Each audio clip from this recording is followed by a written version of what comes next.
कभी कभी लाइफ में हमारे सामने ऐसी सिचुएशंस खड़ी हो जाती है जिनसे लड़ना मुश्किल होता चला जाता है।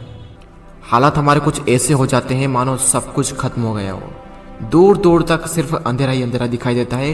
कुछ समझ नहीं आता कि ऐसी सिचुएशंस में करें तो करें क्या। और कई बार तो ऐसी सिचुएशंस में क्विट करने का मन करता है। हालात चाहे तुम्हारे कैसे भी क्यों ना हो, एक बात तो तय है कि ये वक्त अभी गुजर जाएगा। चाहे अच्छा वक्त हो या फिर बुरा वक्त, गुजर जाएगा। लेकिन एक बात हमेशा याद रखना कि जिंदगी में कुछ भी कर गुजरने की अपॉर्चुनिटीज सिर्फ इसी वक्त में मिलती है, अगर उस सिचुएशन में क्विट ना किया जाए तो। क्योंकि विनर्स जो होते हैं वो कभी भी क्विट नहीं करते, और जो क्विट करते हैं वो कभी भी विनर्स नहीं बनते।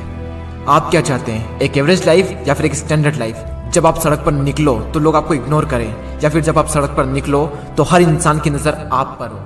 क्या चाहते हैं आप? लोग आपसे ये कहें कि ये इंसान कुछ नहीं कर सकता, या फिर ये कहें कि ये बंदा कुछ ना कुछ करके दिखाएगा, ये बंदा कुछ चेंजेस लाके दिखाएगा। लेकिन कैसे करेगा? क्विट करके। मर जाना, लेकिन क्विट मत करना। चाहे परिस्थिति कितनी भी विपरीत क्यों ना हो, कभी भी क्विट मत करना। आपका समय आज बुरा है, कल और बुरा होगा, लेकिन परसों आपकी जीत होगी। लेकिन सिर्फ शर्त इतनी सी है कि आप उस सिचुएशन में टिके रहो और क्विट ना करो। ये प्रकृति चाहती है कि हम इन परिस्थितियों से लड़े, संघर्ष करें, ताकि हम और मजबूत बन सके।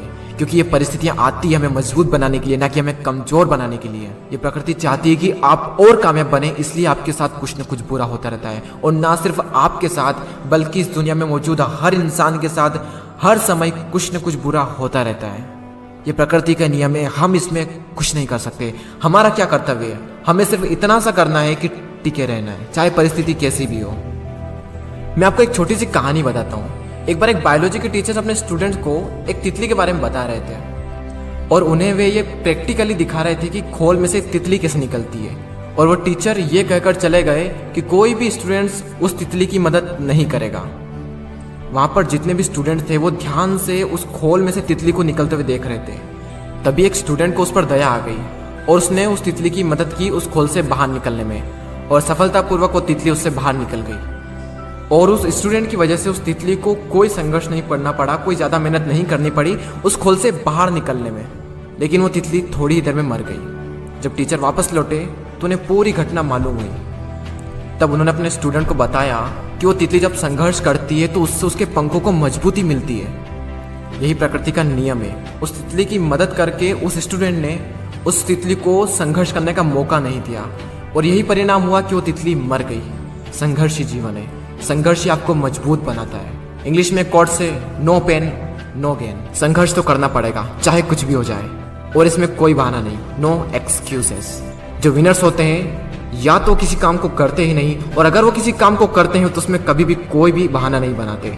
और जो लूजर्स होते हैं वो किसी भी काम को करेंगे तो हर किसी में बहाना बना देंगे। अगर वो चाहें तो बहाना बनाने पर पूरी एक बुक लिख सकते हैं। मेरी तो किस्मत ही खराब है, मेरे साथ ही ऐसा क्यों होता है, मेरी एज बहुत कम है, मेरी हाइट बहुत कम है, मैं काला हूँ, मैं सुंदर नहीं हूँ, लोग मुझे पसंद नहीं करते, मैं ज़्यादा पढ़ा लिखा नहीं हूँ, मेरे पास टाइम नहीं है, मेरी आवाज़ अच्छी नहीं है, मेरे पास ये नहीं, मेरे पास वो नहीं है, काश ऐसा होता, काश वैसा होता।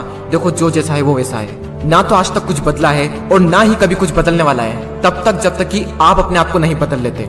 जब भी अंदर से ऐसी फीलिंग्स आए, जब भी बहाना बनाने का मन करे, अपने आप से जोर से चीख के चिल्ला के अपने आप से कहें नो एक्सक्यूजेस।